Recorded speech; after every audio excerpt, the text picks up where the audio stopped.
esto de hispanidad religioso, pues ya hemos hablado cuando la leyenda negra y cuando América. O sea, ese tema ya lo dimos bastante, todo el tema de la influencia de la Iglesia en América Latina y lo que es la hispanidad. Entonces nos vamos desde otra perspectiva.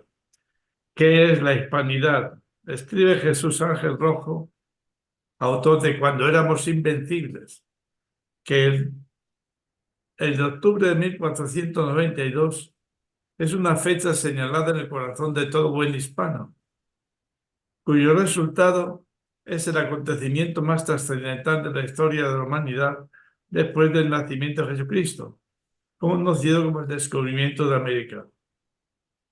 Es un día memorable en que a partir de entonces se inició la fusión entre España y América, que culminó con el llamado Encuentro de dos mundos, transformando la visión de la humanidad y las vidas tanto españoles como de americanos, ya que gracias a ese encuentro y sus consecuencias se gestó lo que conocemos Hispanoamérica. Según Maeztu, que es un gran hispanista, todo uno cuando busca ahí siempre aparece Maeztu por todas partes, la hispanidad es el ser común de los pueblos hispanos, con diversidad de razas, zonas geográficas y lenguas, pero con una historia fundamentalmente común y sobre todo con un destino permanente. El 12 de octubre no solo se celebra el Día de la Hispanidad, sino el conjunto de cualidades que distinguen a los pueblos y culturas hispánicas del resto del mundo. La hispanidad es el reflejo de los lazos espirituales, culturales y de sangre que une a España e Hispanoamérica.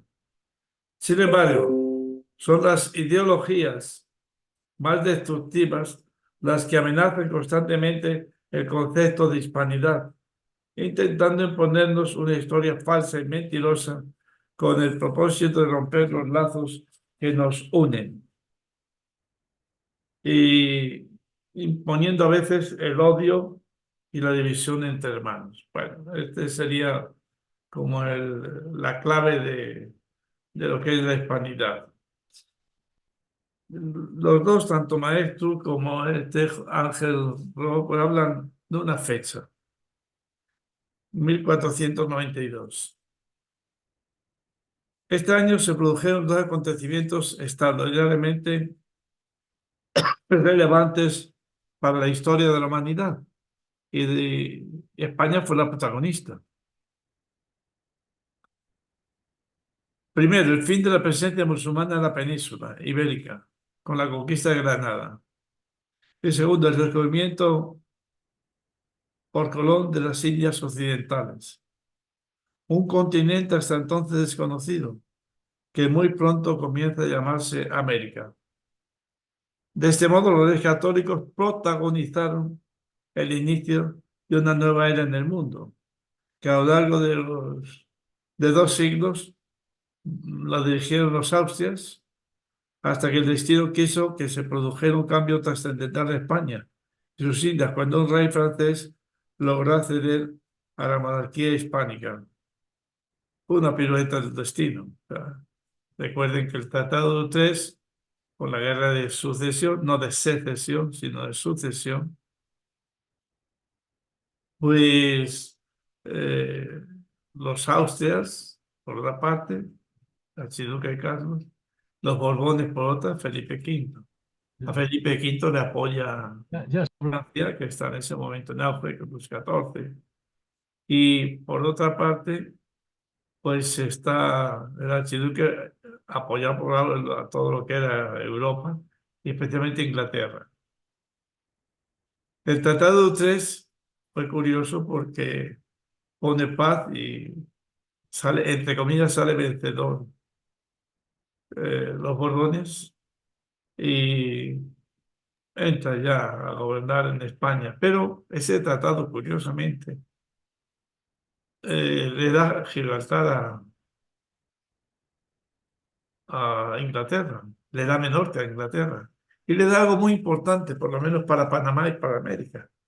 Y es que hasta entonces la flota de galeones, que iba bien custodiada, llegaba hasta la Española, Santo Domingo, Haití, y de ahí se dividía, iba una parte, iba para eh, Veracruz, México, y la otra parte pues iba a, primero a Cartagena de Indias porque era un fuerte de Colombia que estaba muy bien fortificada, y después, cuando ya avisaban que venían del todo el Pacífico, pues los productos, sobre todo el oro de la plata de Chile, Perú, Bolivia, Ecuador y parte de Colombia, pues entonces ya se iban a Portobelo, en Panamá. Ahí llega la famosa Feria Portobelo, que solamente España podía ofrecer sus productos europeos, ninguna otra nación europea. Pero el Tratado de Utrecht le da a Inglaterra el poder comercial con toda América. Y aquí fue clave también en la ruptura un poco de la hispanidad, porque va a ser, entonces sí que va a ser una especie de colonia que a través de uno va, por ejemplo, a Argentina y todos los trenes, todas las carreteras coinciden en el puerto de Buenos Aires para exportar todo lo que había. Esos productos de Inglaterra, de la colonización, entre comillas, inglesa. Bien, el cambio político fue muy extraordinario y profundo con la llegada de los Borbones, Felipe V. Muy pronto comenzaron las fricciones entre los dos tronos de la misma dinastía. Y es que, claro, muy bien, Felipe V, el Borbón, le apoya a Francia y Francia quiere dominar, pero Felipe V, que en principio no era ningún tonto, pues se da cuenta de la inmensa riqueza que él puede manejar. Y va, incluso tiene ruptura prácticamente con los Borbones de París. Se aísla un poco, incluso no dudó en aliarse con Inglaterra para dirigir esa trayectoria de España. Fíjense, que lo que era curioso. En principio los ingleses eran enemigos y ahora son amigos para independizarse un poco. Ellos siempre se aprovechan, los ingleses, de París. Inglaterra, consecuentemente, con la guerra de propaganda iniciada a finales del siglo XVI, como forma de defender nuestra nación, se aplicó con la leyenda negra a desprestigiar la evangelización y la labor civilizadora realizada por los españoles en América, además de mantener un permanente conflicto militar y naval. Ahí viene el desastre famoso de Cartagena de India, que fue uno de los más relevantes fracasos. Pese al acertado gobierno de Carlos III, la declaración de independencia de Estados Unidos, que España siempre apoyó, con la consecuente derrota inglesa, tuvo después una lógica y negativa consecuencia para los dominios españoles. Como igualmente después la tuvo la Revolución Francesa, que fue hija de un largo y despótico modo de gobernar. Después vino un reinado en España, Carlos IV, fue nefasto con su valido Godoy, ¿verdad? El motín de la Fuente y todo eso. Pues se unieron las ansias de independentista de algunos criollos americanos, hasta que el proceso de descomposición comenzó a acelerarse con otros dos acontecimientos de enorme trascendencia. Uno es la invasión napoleónica en España y la otra es la catástrofe de Trafalgar. De hecho, la victoria inglesa en Trafalgar acabó con la flota española y sin esa flota era muy difícil mantener la hegemonía en el imperio ultramarino. En 1808, Francia, que durante 3 siglos se disputó a España la hegemonía mundial, intentó dominar a los españoles de ambos hemisferios, tanto los de América como la traicionera invasión de los que se habían declarado amigos, porque realmente fue una traición lo que hizo Napoleón. Tras estos decisivos acontecimientos, los ingleses comenzaron a alentar e impulsar la rebelión de los dominios españoles, también con la masonería, aun antes de que acabara la guerra de independencia, pese a que el Reino Unido pues, era un aliado de España. Recuerde Bailén, que estaba prácticamente, y bueno, y Arapiles en Salamanca. Entonces ya hay caudillos locales en América Latina, muchos, curiosos, que muchos son españoles y otros son hijos de españoles. Y todos ellos, ¿verdad? Piden ayuda a Inglaterra y logran vencer a las escasas tropas peninsulares que intentaron sin éxito pues, acabar con estas guerras fraternales que ensangrentaron los dominios ultramarinos por prácticamente lustros, y que provocaron pues, un descoyuntamiento, diría yo, humano y social geográfico de las Indias. Los pocos territorios que se mantuvieron unidos a la corona, pues terminaron su vinculación después del desastre del 98, que se produjo en gran parte también por el expansionismo norteamericano y también la corrupción de de algunos políticos españoles. Y está ahí un político muy interesante que a veces se le conocemos todos, pero que yo sobre los demás, que es Cánovas del Castillo. En todos estos países que habían sido virreinatos, gobernaciones, pues viene un caudillismo. Y con ese caudillismo que apoyaban a uno en contra de otros, pues las potencias extranjeras hicieron su agosto. El fracaso catastrófico de Napoleón, que supuso Waterloo, no disminuyó el ansia imperial francesa y continúa combatiendo a España, y que ya viene desde el siglo XV. De hecho, fíjese, en el siglo XVI ya inventaron un término contrario a Hispanoamérica y es Latinoamérica. El siglo XIX, de hecho, se trató de borrar la historia de cualquier referencia a lo hispano. Es curioso porque se nos ha metido todo. Yo estaba allí y siempre digo Latinoamérica, me cuesta decir Hispanoamérica. Cuando yo estaba aquí, fui educado en tiempos de Franco, ¿verdad? Pues siempre decíamos Hispanoamérica. Pero estando allí, se te mete desde siempre Latinoamérica. No, y te dicen, no, es que no solamente Hispanoamérica, porque es también Brasil, es también otros países franceses, algunos pequeños, como Jamaica, Haití, que son de habla francesa. Entonces el término latinoamericano como que es más amplio que el término de Hispanoamérica. El término más amplio puede ser Iberoamérica, pero bueno. El caso es que se inventa este término latinoamericano, especialmente en el siglo XIX, y quiere borrar de la historia todo lo que es hispano, todo. Hay que reconocer que lamentablemente en ello han tenido fortuna porque muchos españoles, le digo yo, y muchos hispanoamericanos han secundado el invento, ya que el poder de los medios de comunicación resulta casi infinito. Y muchos hispanos carecen del deseable conocimiento de la historia. Además, sus economías están siempre dependientes de agentes extraños, de las multinacionales, y en concreto hasta ahora ha sido Estados Unidos. Ahora está metiéndose a otros países. Yo creo que de todos modos Hispanoamérica va despertando. Todos estos hechos encuadran el origen, perdonen, de una futura hispanidad. Ese es el principal problema. La falta de cultura, la deliberada ocultación de la historia.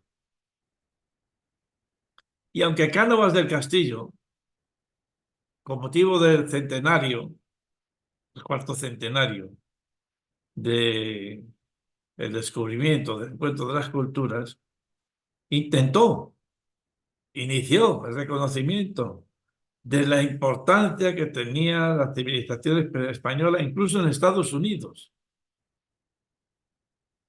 Ya en el siglo XX, algunos destacados analistas comenzaron a profundizar y difundir el hispanismo, especialmente en Estados Unidos, fíjense, combatiendo la leyenda negra.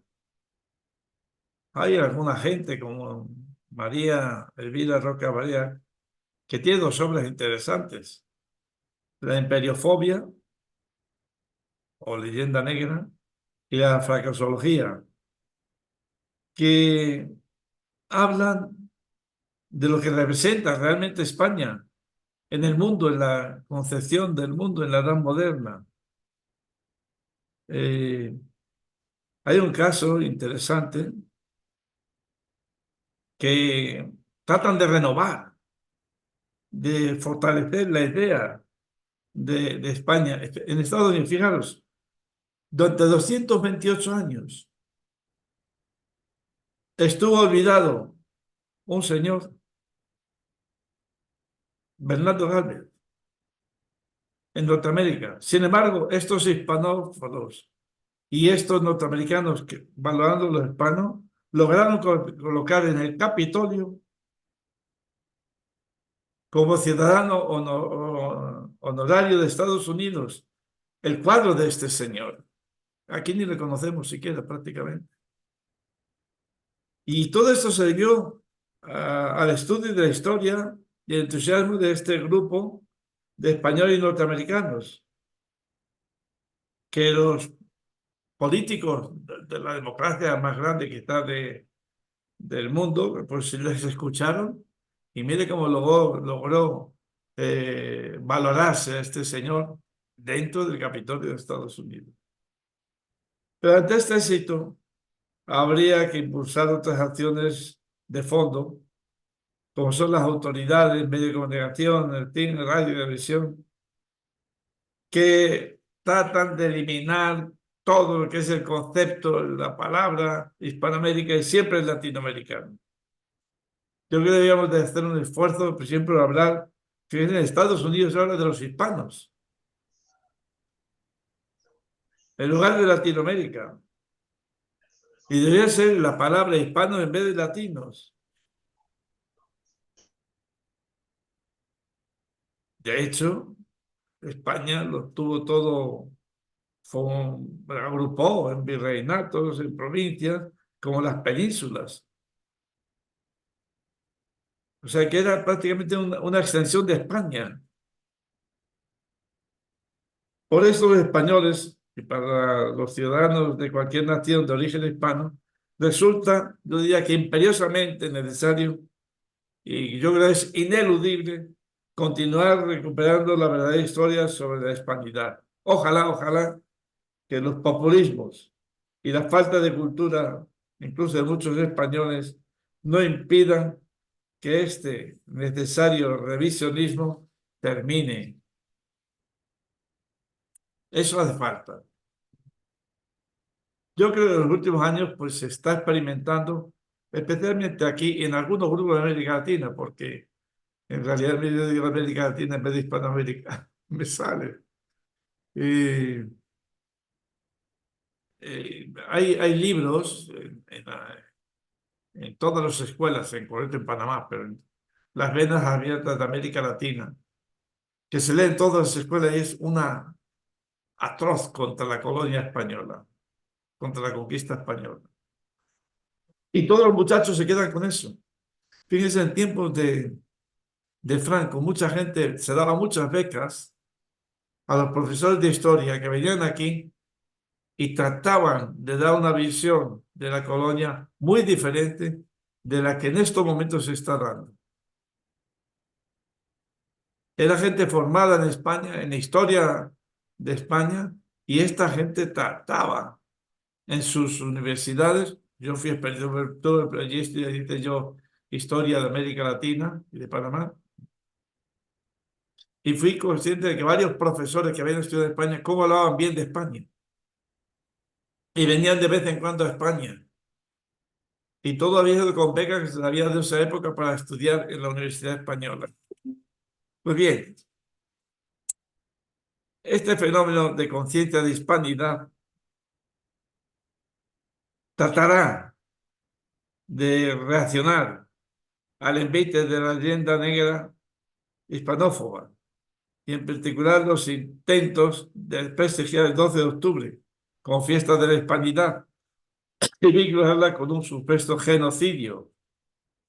Y es curioso porque incluso, a ver, no podemos hablar quién es este ministro de Cultura que habla de todas esas cosas. O sea, lo que es la izquierda española, está en contra totalmente de lo que es la colonización española. No valoran nada.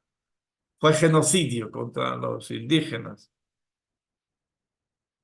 Pues bien, hay un hispanista, uno de Cuenca, Rosario Jarabo Jordán, que tiene una obra muy interesante, El fin del imperio de España en América.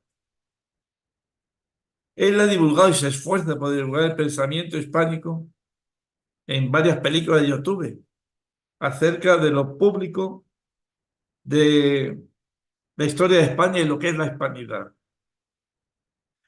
Él dice, ¿qué es la hispanidad y qué es la característica desde el punto de vista civilizador? Fijaros lo que dice. Entendemos por hispanidad el conjunto de pueblos que a lo ancho de los 5 continentes responde al legado de cultura hispánica. Pueblos que a lo largo de la historia se han aglutinado en torno a un objetivo común, que conoció su máximo desarrollo, que no sus principios, con el descubrimiento de América primero y la expansión hacia el Pacífico a través de Polinesia, de Filipinas, de América y de las civilizaciones de África. Fíjense que, por ejemplo, la evangelización en Filipinas no se hizo desde España, se hizo desde México, los agustinos. Y las otras 3 órdenes religiosas, pues contribuyeron, los agustinos recoletos y los dominicos. De tal modo que cuando la exclaustración, pues solo quedaron 3 conventos en España. Todos los demás los cerraron cuando salieron de aquí los jerónimos. Y los 3 únicos conventos que quedaron son Monteagudo de los Recoletos en La Rioja y pegado en Navarra, Valladolid de los Agustinos, curiosamente se llaman los filipinos, y por otra parte en Ávila Santo Tomás, los dominicos.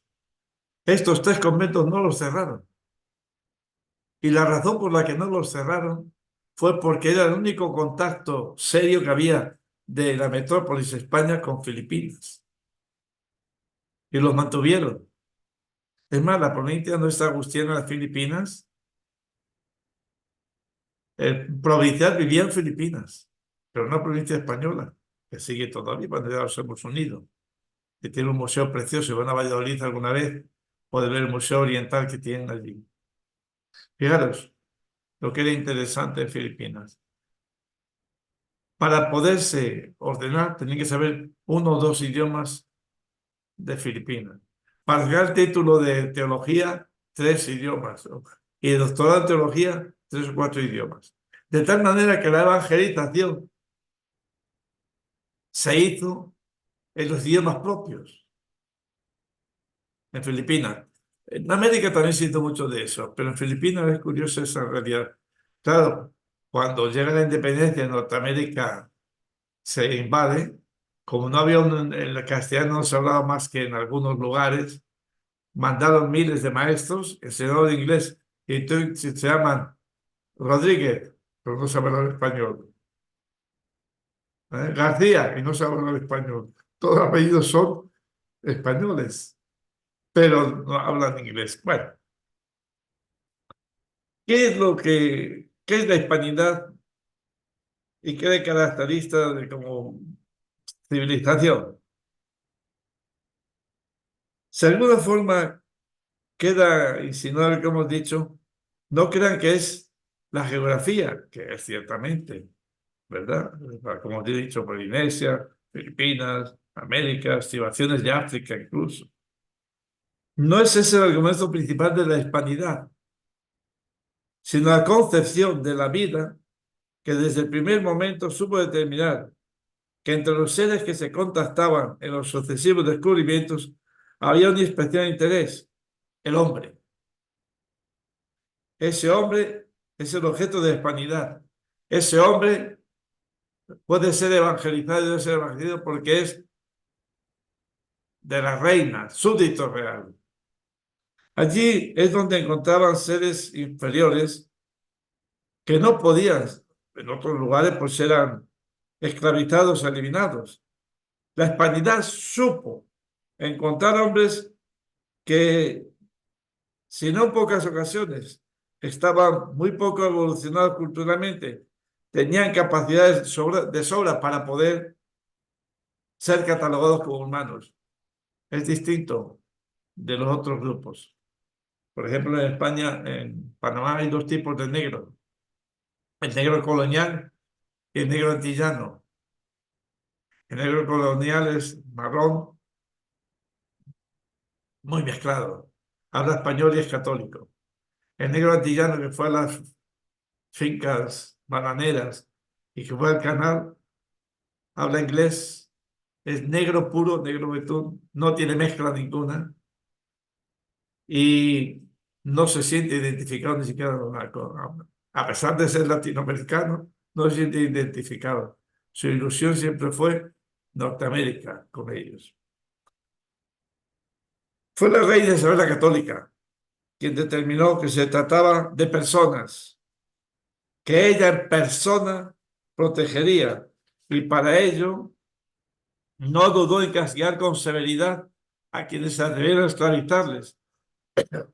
Extraña novedad, en un mundo de la esclavitud era moneda común en todas las latitudes. De hecho, yo trabajé varios años en David, que está en la frontera con Costa Rica, y en Tolé, que es la zona indígena donde estuve. El fundador de David, pues fue hecho, se le hizo juicio de residencia porque había vendido como esclavo a un matrimonio, a él por una parte y a ella por otra. Y fue destituido, tuvo que irse a Nicaragua. O sea, como que decían que la ley se acata pero no se cumple en América. La verdad es que sí, que los juicios de residencia eran interesantes, porque eran juicios de cómo se debía ayudar a la gente que tenía los mismos derechos que los castellanos hablantes con ellos. Primer punto de la civilización hispánica, que muy pronto empezó a sembrar el territorio de hospitales en atención a la orden real que se iba decretando. Dice así la ley de India, que se funden hospitales en todos los pueblos españoles e indios. Encargamos y mandamos a nuestros virreyes, audiencias y gobernadores que con especial cuidado provean que en todos los pueblos españoles e indios de provincias, jurisdicciones, se funden hospitales donde sean curados los pobres enfermos y se ejercite la caridad cristiana. En época temprana, en 1511, se promulgó la Real Cédula, que establecía como norma que los españoles e indígenas fueran acogidos en los mismos hospitales. Ahora, no fueron solo los hospitales, también las escuelas, las universidades, se vieron multiplicados por todo el territorio en tiempo muy temprano. Y se trataba de instituciones destinadas a formar a españoles y naturales. Esto es una labor civilizadora que no conocía límites, siendo en la mitad de la selva amazónica, donde se llegaron a construir todo tipo de instrumentos, incluso órganos. Y llegó a ser compuesta la música barroca, que nada envidiaba a la música barroca europea. No digamos la de Paraguay. Paraguay, que acaba de ganar a Argentina, Estados argentinos acabaron en el fútbol, pues Paraguay es una reducción donde había unas músicas, cantaban, tenían instrumentos. Era impresionante lo que hicieron los jesuitas en estas reducciones de Paraguay, que son la base de este país actual. Esto es una labor civilizadora que no conocía límites. En el ámbito de la pintura, arquitectura, ¿cuántos iglesias, lugares están declarados Patrimonio de la Humanidad, ya que estamos que hace 50 años en el Escorial? Muchísimos de estos templos y de estos lugares que hicieron los españoles en América son patrimonio de la humanidad. Vaya usted a África, ve cuántos patrimonios de la humanidad dejaron los ingleses o en otros sitios. Difícil. Pero lo más importante eran los artistas naturales de América. Como hubo naturales de América que destacaron en otros órdenes, incluida la política y la milicia. Recuerden Garcilaso de la Vega en la literatura. Civilización, que es la nobleza indígena, pues se encardinaba con la nobleza española. Ahí están los Montezuma, que vinieron a España, tuvieron título concedido por los reinos. Y civilizaciones muy pronto después de la conquista, encontramos a esta gente indígena desempeñando cargos públicos y destacan en la cultura. Ya digo, el hecho el Inca Garcilaso de la Vega, pues es impresionante, es parte de la literatura española. Bueno, como estamos hablando de hispanidad, pues no hay que eliminarse Sudamérica. La hispanidad también es la península. En 1565 nos encontramos en Granada con un personaje interesante, Juan Latino, un hombre de raza negra, amigo de Juan de Austria, amigo de San Juan de la Cruz. Fue elegido primo inter pares en la Universidad de Granada. Más casos que demuestran la civilización, pues hay para calzar. Hay hechos impresionantes. Así encontramos miembros de la hispanidad. Eso es parte de la hispanidad también. Hay algunos elementos de la tabla periódica, algunos que es físico, ya os acordarán. Hay 3 elementos que lo ha incorporado España: latino, forfranio, venario. Están en la tabla periódica y son incorporados descubiertos por españoles y están ahí. En la cultura, pues destacan personajes muy variados que son benefactores de la humanidad, ingenieros científicos. Usted va, por ejemplo, a Jerusalén y ve el puente este del famoso arquitecto español y todo el mundo sabe de quién es Calatrava. Y así en todo el mundo. Y no digamos las empresas, incluso ahora españolas, como están teniendo éxito todo el mundo. Es España, es hispanidad, todo eso. Es una civilización, la hispanidad, que desarrolló la jurisprudencia, la economía, la industria, la tecnología, los estudios matemáticas, la náutica, la medicina, por ejemplo, aspectos, bueno, pues sí, todos ellos. Y podemos seguir, pero mejor dejarlo, porque hay otro elemento de la hispanidad que es importantísimo. Ya digo, no me meto con la religión, que ya lo hemos tratado, y es el de la lengua. Son 600 millones de personas que hablamos este idioma. Y sin embargo, en América no fue impuesto por España. En América, tanto funcionarios civiles como eclesiásticos debían ser considerados por lo menos de una lengua propia allí donde desarrollaban su función.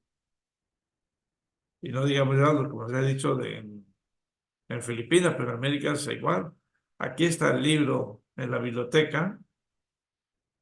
Están los libros de árabes, los libros de ciencias naturales, que si los cogen los talibanes lo queman porque está prohibido por el Corán, por el dibujo, pero es un libro donde vienen animales, características y qué medicina se podrían sacar de esos animales. Están los dibujos ahí. Está el Corán, está el Antiguo Testamento, la Torá hebrea, y hay un libro al lado de Michoacán, de de México, que es del arzobispo, escrito de todas las características de México. Eso es hispanidad. Fue escrito, hay tantas cosas escritas. Fíjate que cada español, cada conquistador, siempre iba un cronista. Y el cronista y ese dependía de la corona, dependía del conquistador. Y es el que mandaba escritos. Y por eso la historia de las Indias está ahí en el museo, en Sevilla, en el Archivo de Indias, que no hay escritos sobre América. Claro que es una visión, por supuesto, desde el conquistador, desde pero está escrito todo eso. En otros sitios no. Las escuelas y las universidades utilizan, fíjense, el latín, porque junto con el español se enseñaba tanto a naturales, especialmente a los hijos de los caciques, de verdad, que extendían la función de extender la religión y la cultura entre sus comunidades. La enseñanza de la lengua española así estuvo presente como el latín estaba presente en el sistema educativo implantado en América. Pero este no es el único elemento civilizador. Evidentemente es un espacio común que curiosamente pues fue especialmente desarrollado tras la independencia, ya que hasta ese momento, al no existir capacidad suficiente para atender la inmensa demanda, prefería cometer la evangelización a través de las lenguas locales, siendo que así efectivamente la lengua representaba un espacio civilizador común de envergadura y estaba supeditado a otro espacio civilizador de carácter superior, que era la evangelización. No sé, cuando uno oye aquí esto de antihispanidad, cuando llega el día de hispanidad en América, el día del genocidio, el día de no sé cuánto, y aquí la izquierda, pues está en peligro la hispanidad de tantos ataques como recibe, especialmente de la izquierda. Tengo aquí de un, un comunista marxista. Dice, si alguien de izquierda utiliza el concepto de hispanidad como elemento positivo, solo puede deberse a la ignorancia sobre su etimología y sobre su contexto histórico-político. Hace imposible despojar una concepción que está impregnada de una visión supremacista, de Ramiro Maestro, del obispo tal, tal. O sea, no porque Miguel Unamuno usase algo lo convierte en aceptable, ni una idea asumible por la izquierda.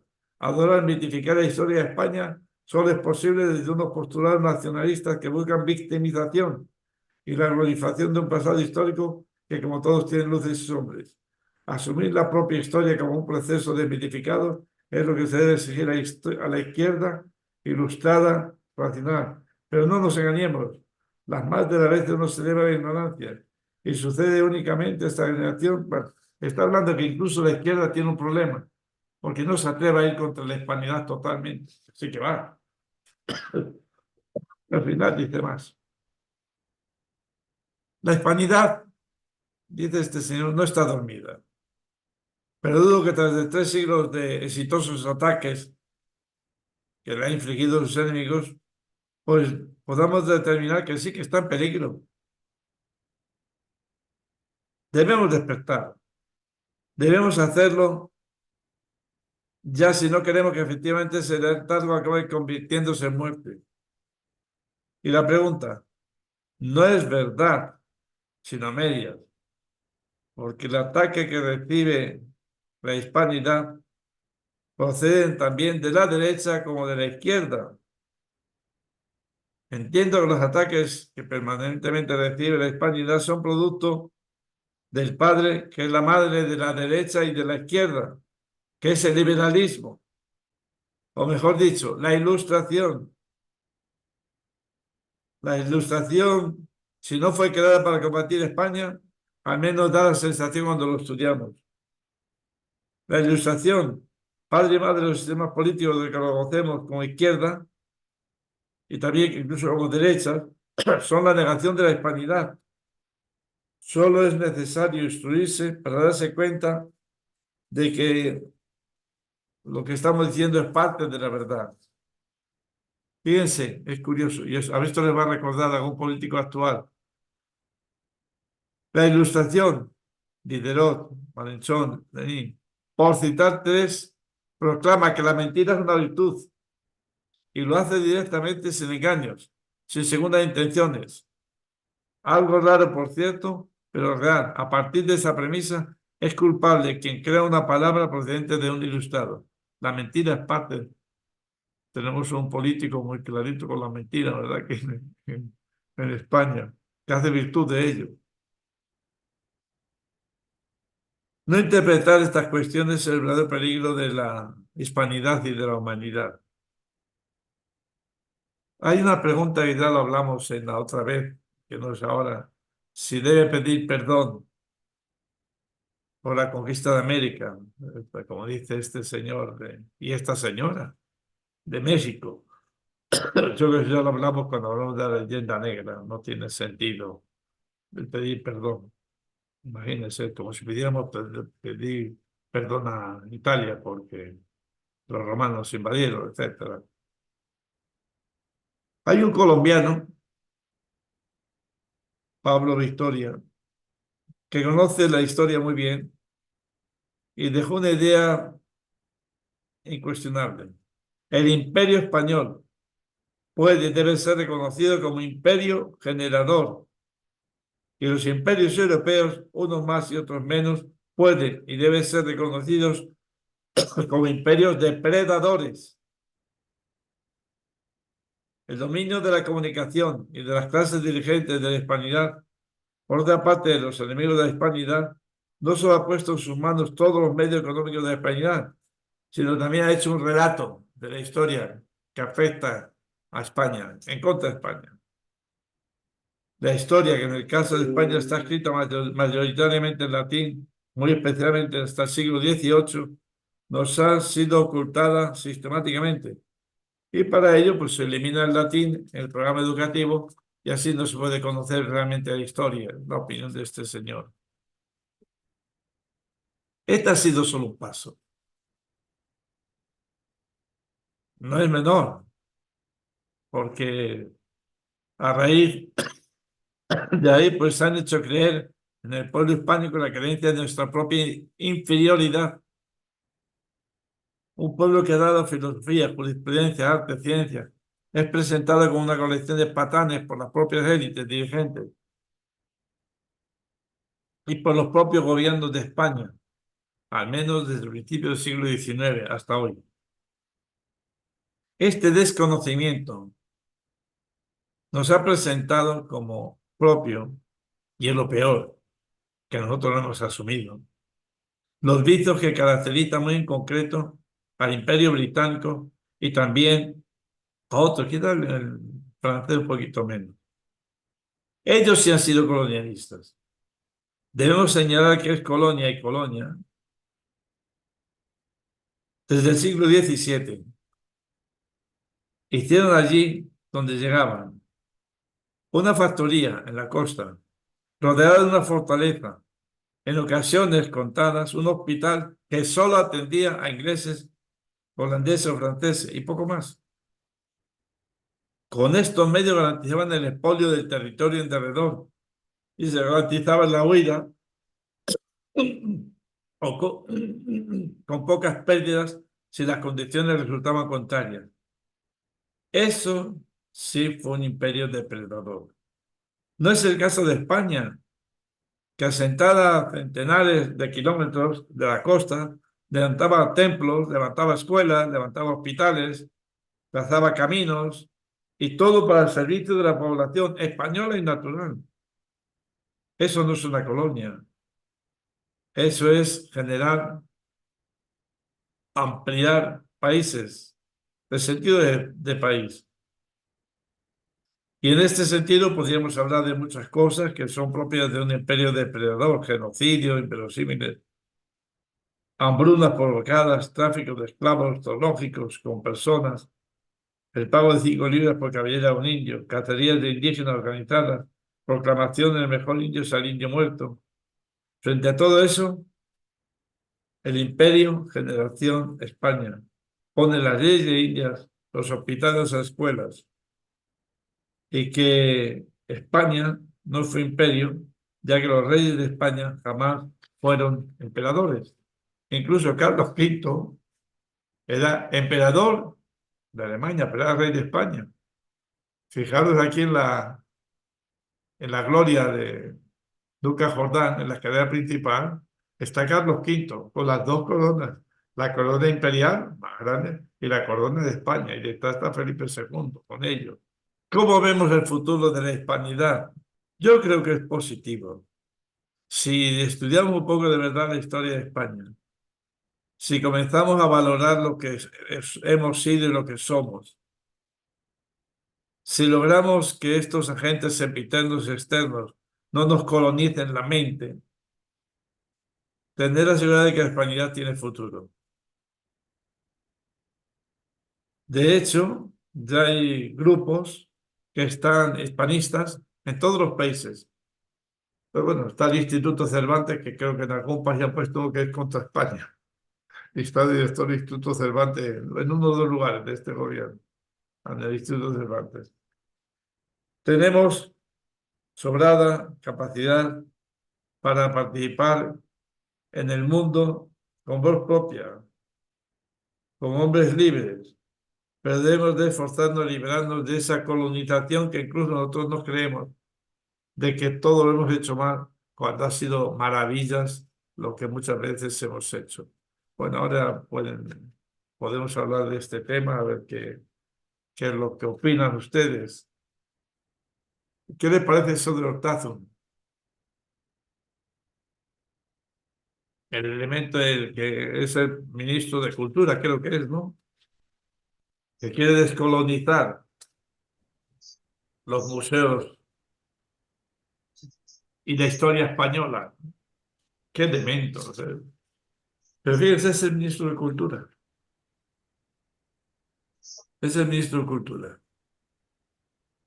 Mientras tengamos así situaciones de estas, no sé dónde vamos a parar. Es verdad que no fue perfecto, yo estoy diciendo la hispanidad de aspecto positivo, tuvo muchos errores, ¿cómo no iba a haberlo? Errores y fallos, eso es natural. He tratado de decir lo positivo de la hispanidad, ¿eh? El aspecto lingüístico, el aspecto cultural, el aspecto... Medio religioso lo tratamos más la otra vez cuando la leyenda negra y todo eso. Por eso no he hablado apenas de la religión, como elemento también hispano que ha logrado la gente. No es por casualidad que América Latina tiene una fe que nos da 100 vueltas a los españoles. Se extrañan de nuestras televisiones cuando dicen barbaridades, a través de 24 horas, el canal 24 horas, las barbaridades que dicen ahí, y les extraña, porque todavía se guarda la religiosidad. No digo que son mejores ni peores que los españoles, pero guardan la religiosidad bastante mejor que nosotros. Ven, hablen ustedes, a ver qué.